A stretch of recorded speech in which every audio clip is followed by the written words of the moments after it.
Hello everyone, welcome to my YouTube channel SD Social Studies Challenge. আজি আমি আগবাঢ়িছো সম্পূৰ্ণ নতুন এটা ভিডিও লৈ গতিকে ইয়াতে আমি জানিবলৈ চেষ্টা কৰিম টেন্সৰ বিষয়ে। আজি আমি প্ৰথমতে আলোচনা কৰিম টেন্সৰ যেটো প্ৰথম ভাগ আছে প্ৰেজেন্ট টেন্সৰ প্ৰথমটো ভাগ present indefinite tense.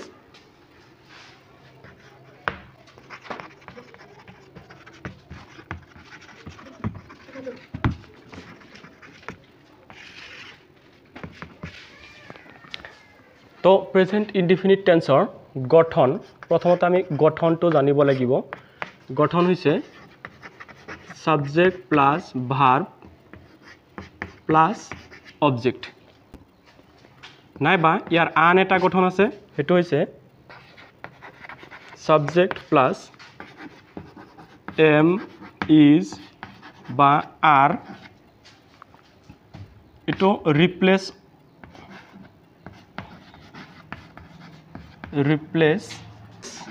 replace of subject plus am is hobo replace of be jodi বাক্যত কারেকশন করিব সেন্টেন্সত কারেকশন করিব দি আৰু মাজত যদি বি থাকে তেতি হলে am is ৰ যিকোনো এটা হ'ব প্লাস অবজেক্ট। এতিয়া আমি জানিব লাগিব ইয়াৰ সূত্ৰটো হৈছে যিবোৰ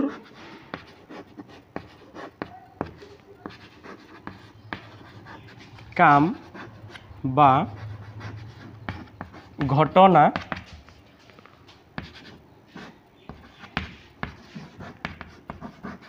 বৰ্তমান সময়ত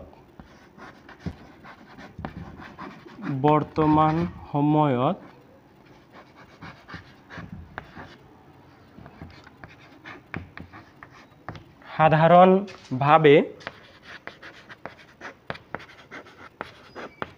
কৰা বা হোৱা বুজায়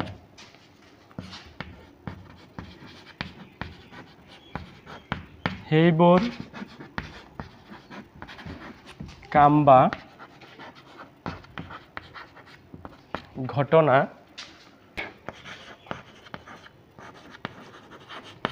প্ৰেজেন্ট ইনডিফিনিট টেন্সত প্ৰকাশ কৰা হয়। যিবোৰ কাম বা ঘটনা বৰ্তমান সময়ত সাধাৰণভাৱে কৰা বা হোৱা বুজায় সেইবোৰ কাম বা ঘটনা প্ৰেজেন্ট ইনডিফিনিট টেন্সত প্ৰকাশ কৰা হয়। এতিয়া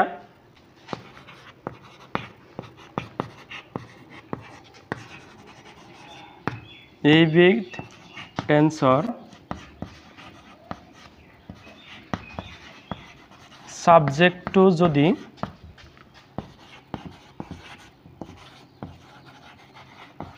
থাৰ্ড পাৰসন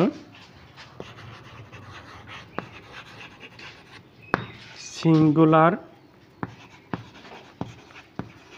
নাম্বাৰ যেনে হি সি ইট বা যিকোনো ধৰণৰ এটা নাম হয়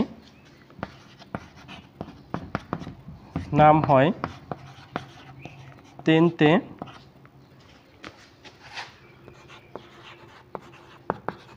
ভাৰ্বৰ লগত এস ইএস বা আইইএস যোগ কৰা হয়। যদি এবিধ টেন্সৰ বাক্যৰ সাবজেক্টটো যদি থাৰ্ড পাৰসন সিঙ্গুলাৰ নাম্বাৰ যেনে হি সি ইট নাইবা নাম হয় তেন্তে ভাৰ্বৰ লগত এস ইএস বা আইইএস যোগ কৰা হয়। তেন্তে এতিয়া আমি জানিব লাগিব আমি কেতিয়া ভাৰ্বৰ লগত এস কেতিয়া ইএস বা কেতিয়া আইইএস যোগ কৰিব লাগে সেইখিনি আমি ইয়াৰ পিছত চাই আছো।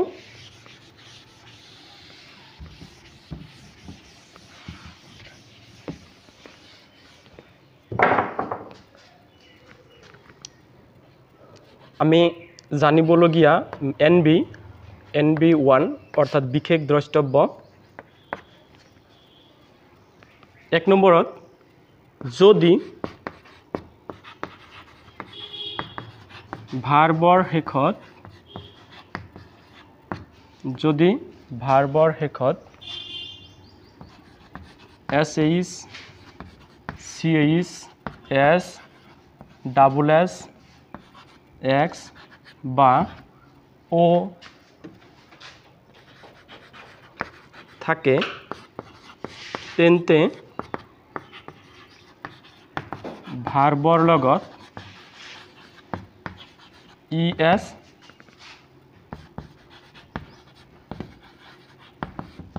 যোগ কৰা হয় যদি ভাৰ্বৰ শেষত CH SH S double S X বা O থাকে তেন্তে ভাৰ্বৰ লগত ES যোগ কৰা হয় NB2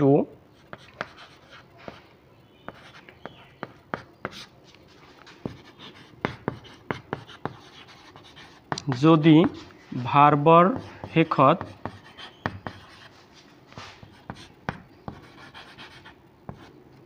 Y থাকে আৰু Y ৰ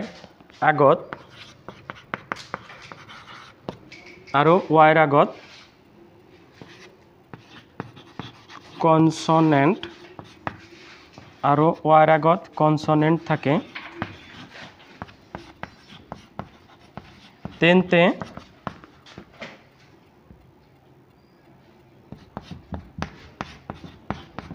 Y2 উঠি যায় আৰু তাৰ ঠাইত IES যোগ কৰা হয় তেতিয়াহ'লে আমি এতিয়া পালো ক'ত ES যোগ কৰিব লাগে ক'ত IES যোগ কৰিব লাগে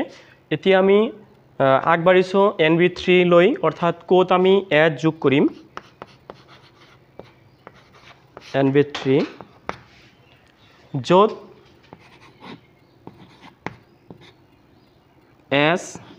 S নহয় ES বা IES যোগ কৰিব পৰা নাযায়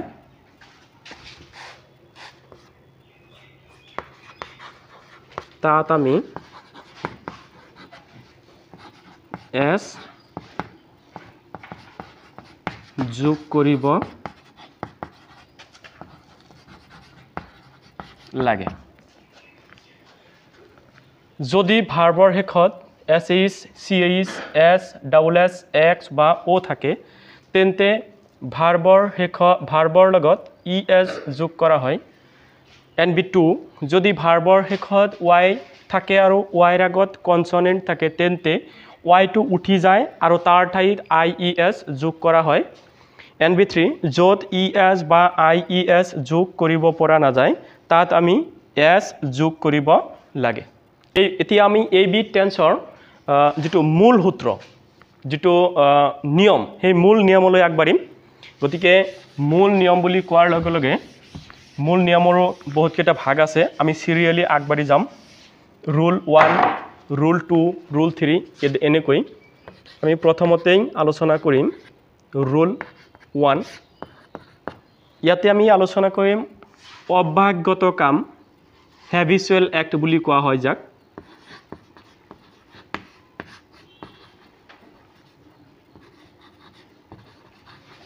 অভ্যাসগত কাম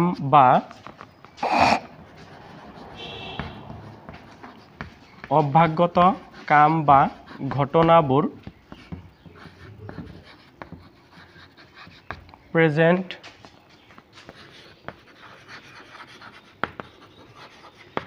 indefinite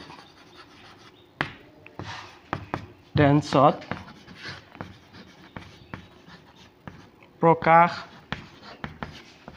কৰা হয় কি লিখিছো অভ্যাসগত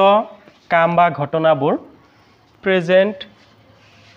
ইনডেফিনিট টেন্সত প্ৰকাশ কৰা হয় এইবিধ টেন্সৰ বাক্যত অলৱেজ কাম বা ঘটনাবোৰ প্ৰেজেন্ট ইনডেফিনিট টেন্সত প্ৰকাশ কৰা হয় এইবিধ টেন্সৰ বাক্যত always usually generally daily twice weekly every day every month every morning each night each morning once at 6 o'clock at 9 o'clock at 7 AM seldom often আদি শব্দ ব্যৱহাৰ হোৱা দেখা যায় উদাহৰণ হিচাপে আমি কেইটামান বাক্যলৈ লক্ষ্য কৰিম number 1 he always go to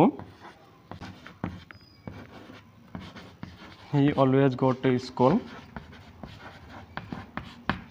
on foot তেতিয়াহলে এটো কোনটো টেন্সত যাব আমি প্ৰথমতে চাব লাগিব কোনো চিহ্ন আছে নেকি এটো আমি যে আগতে যে যিখিনি শব্দ পাই আহিছো তাৰে কোনো এটা শব্দ এটা আছে নেকি নিশ্চিতভাৱে থাকিব অলৱেজ তো আছে গতিকে অলৱেজ যেহেতু আছে তেতিয়াহলে আমি নিশ্চিতভাৱে বুজি পাম যে এটো প্ৰেজেন্ট ইনডিফিনিট টেন্সলৈ যাব তেতিয়াহলে আমি প্ৰথমতে আহিব লাগিব সাবজেক্টলৈ সাবজেক্ট কি আছে হি টু কি থাৰ্ড পাৰসন সিঙ্গুলাৰ নাম্বাৰ হয় নে নহয় এটো আমি চিন্তা কৰিব লাগিব কি বুজি পালো হি অলপ আগতে কলো হি শি ইট নাইবা যিকোনো ধৰণৰ নাম তেতিয়াহলে হি টু হৈছে থাৰ্ড পাৰসন সিঙ্গুলাৰ নাম্বাৰ তেতিয়াহলে আমি ইয়াতে যাম ভাৰ্বৰ ওচৰত ভাৰ্বৰ লগত এস ইএস বা আইএস যোগ কৰিম তেতিয়াহলে ভাৰ্বৰ শেষত কি আছে আমি হিটো চাব লাগিব শেষত কি আছে ও আছে কাৰণে ইয়াৰ লগত ইএস যোগ কৰিব লাগিব হি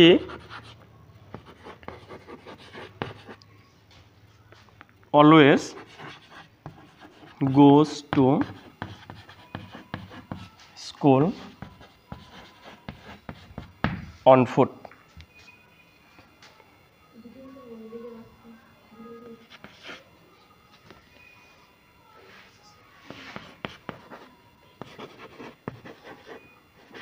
an honest man always speak the truth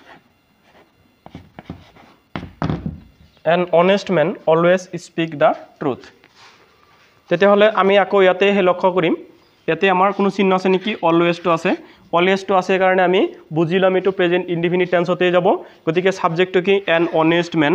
এজন সাধু ব্যক্তি এজনৰ কথা কোৱা হৈছে তেতিয়াহলে ইয়াতে কি সাবজেক্ট হৈছে থাৰ্ড পাৰসন সিঙ্গুলাৰ নাম্বাৰ তেতিয়াহলে আমি আগবাঢ়ি যাম কত ভাৰ্বৰ ওচৰত ভাৰ্বৰ লগত এস বা ইএস বা আইএস যোগ কৰিম এতিয়া ভাৰ্বৰ শেষত কি আছে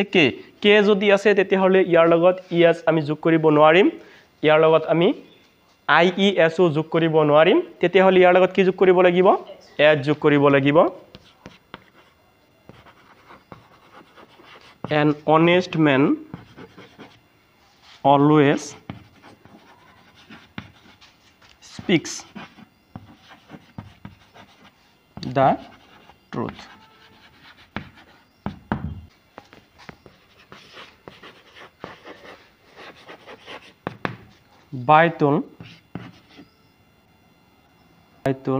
Baitul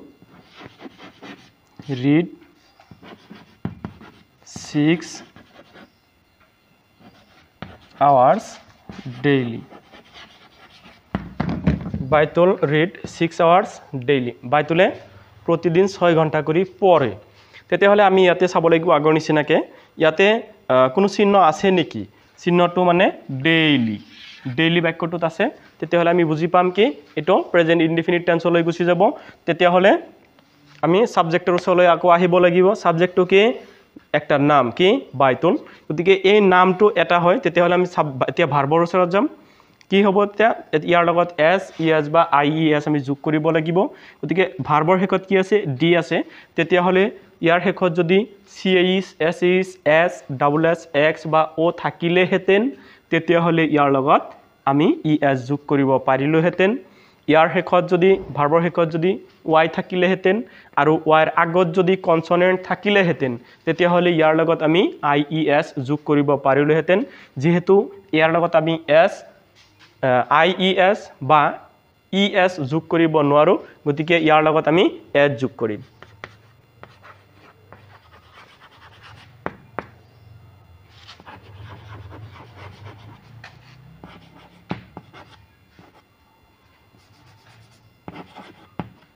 reads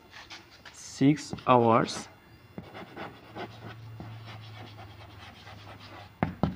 daily.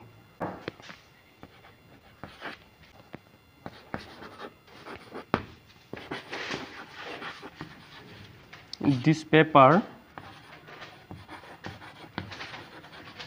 appear a month. আমি এতিয়া আকৌ চাব লাগিব this paper মানে এইখন বাতৰি কাকত কেতিয়া পাও twice a month এক মাহত দুইবাৰ কৰি আহে তেতিয়াহলে আমি এটো পালো থাৰ্ড পাৰসন সিঙ্গুলাৰ নাম্বাৰ এতিয়া আমি ভাৰ্বৰ ওচৰত যাম ইয়াৰ লগত es ies বা s যোগ কৰিব লাগিব ইয়াৰ লগত কি হ'ব s যোগ হ'ব কিয়নো ইয়াতে ies বা es যোগ কৰিব পৰা নাযাব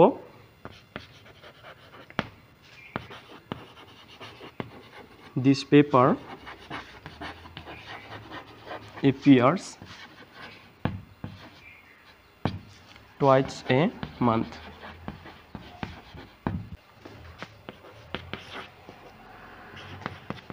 He come here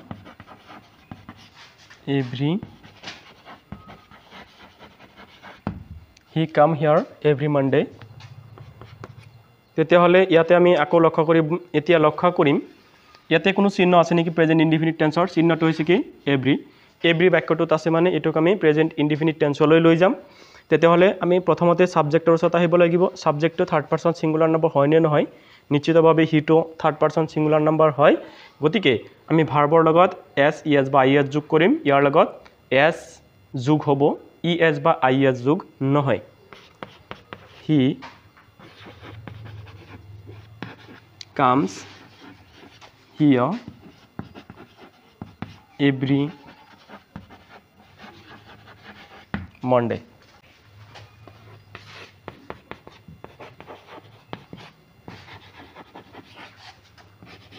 Every day Mohan copy sums from Ariful. Every day Mohan copy sums from Ariful. তেতিয়াহলে ইয়াতে আমি আকৌ প্ৰথমতে আমি চিহ্নটো বিচাৰি লম ইয়াতে প্ৰেজেন্ট ইনডিফিনিট টেন্সৰ চিহ্ন আছে নেকি নিশ্চয় আছে every day to present indefinite টেন্সৰ চিহ্ন গতিকে আমি এই এভৰি ডে যদি প্ৰেজেন্ট ইনডিফিনিট টেন্সৰ চিহ্ন হয় তেতিয়াহলে আমি সাবজেক্টৰ ওচৰত যাম কোন মোহন এজন লৰাৰ নাম এটা নাম গতিকে এটো হল থাৰ্ড পাৰসন সিঙ্গুলাৰ নাম্বাৰ এতিয়া আমি ভাৰ্বৰ ওচৰত যাম ইয়াতে কপি COPY তেতিয়াহলে ইয়াৰ লগত es যোগ নহয় ies যোগ হ'ব নেকি আমি চাম আমাৰ NB 2 ত আমি পাই আহিছো ভাৰ্বৰ শেষত যদি y থাকে y ৰ আগত যদি কনসনেন্ট থাকে p2 কনসনেন্ট হয় তেতিয়াহলে y টো উঠি যায় তাৰ ঠাইত ies যোগ কৰা হয় তেতিয়াহলে হ'ব every day Mohan copies sums from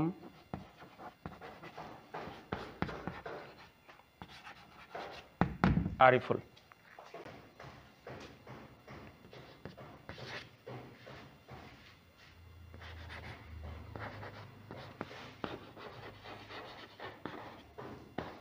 Maksudur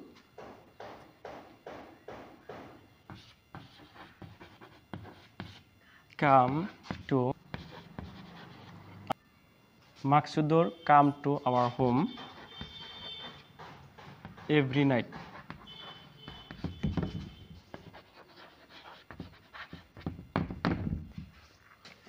তেতিয়াহ'লে ইয়াতো আমি চাই ল'ম এইটো হৈছে একজনৰ নাম মাকসুদুৰ আৰু ইয়াতে চিহ্নটো হৈছে এভৰি নাইট তেতিয়াহ'লে প্ৰেজেন্ট ইনডিফিনিট টেন্সত যাব ভাৰ্বৰ লগত এছ ই এছ বা আই এছ যোগ কৰিব লাগিব তেতিয়াহ'লে প্ৰথমতে নামটো লিখি লৈছোঁ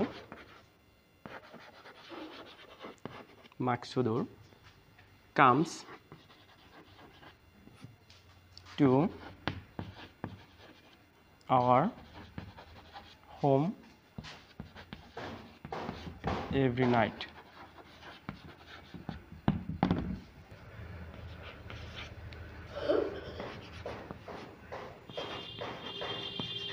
My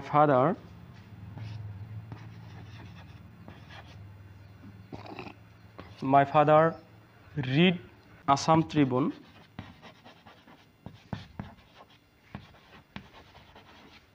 My father read Assam Tribune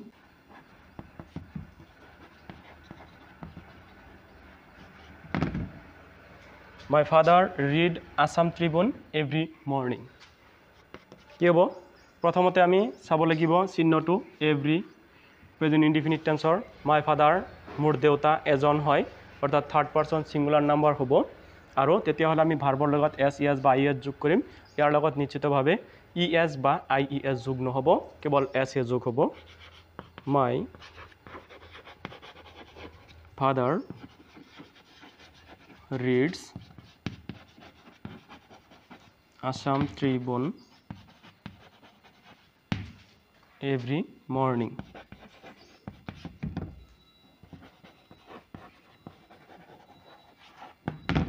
তো hello everyone, thank you. আজিলৈ ইমানেই এনেকুৱা ধৰণৰ আৰু টেন্সৰ বিষয়ে আৰু নতুন নতুন ভিডিঅ' পাবলৈ আমাৰ চেনেলটো সাবস্ক্ৰাইব কৰিব আৰু নিজৰ লগৰীয় সমনীয়া বন্ধু বান্ধৱীসকললৈ ভিডিঅ'টো নিশ্চিতভাৱে শ্বেয়াৰ কৰি দিব আৰু ভিডিঅ'টো ভাল লাগিলে নিশ্চিতভাৱে লাইক কৰিব আৰু বেয়া লাগিলে ডিসলাইক কৰি দিব থ্যাংক ইউ